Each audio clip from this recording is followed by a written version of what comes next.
আল্লাহ সব দেখেন। একটি ছোট গ্রামে থাকত এক দরিদ্র কাঠুরে। সে খুব পরিশ্রমী ছিল, সব সময় আল্লাহর ওপর ভরসা করত। প্রতিদিন সে বনে যেত, কাঠ কাটত, বিক্রি করত, যা পেত তাই নিয়ে সন্তুষ্ট থাকত। একদিন খুব ভোরে সে নদীর ধারে গেল।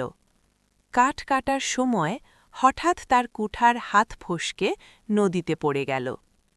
কাঠুরে থমকে গেল। সে খুব চিন্তিত হয়ে পড়ল।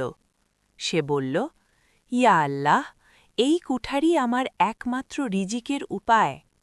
সে নদীর ধারে বসে কাঁদতে লাগল, কিন্তু কুঠার খুঁজে পেল না। হঠাৎ একজন লোক তার সামনে এসে দাঁড়াল। আসলে তিনি ছিলেন একজন ফেরেশতা।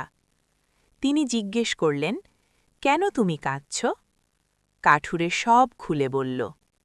ফেরেশতা নদীতে ডুব দিলেন। কিছুক্ষণ পর উঠে এলেন। তার হাতে ছিল একটি সোনার কুঠার।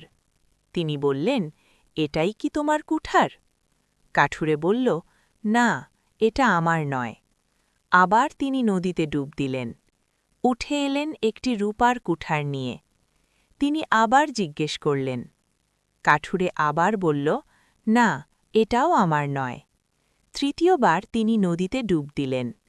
এবার তিনি তুলে আনলেন পুরনো লোহার কুঠার। কাঠুরে আনন্দে বলল, হ্যাঁ, এটাই আমার কুঠার। ফেরেশতা মুচকি হেসে বললেন, তুমি সত্য কথা বলেছ, তাই আল্লাহ তোমাকে 3টি কুঠারই দান করলেন।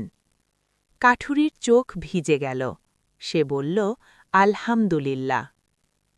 শেষ কথা, এই গল্প আমাদের শেখায়, আল্লাহ সব দেখেন, সব শোনেন।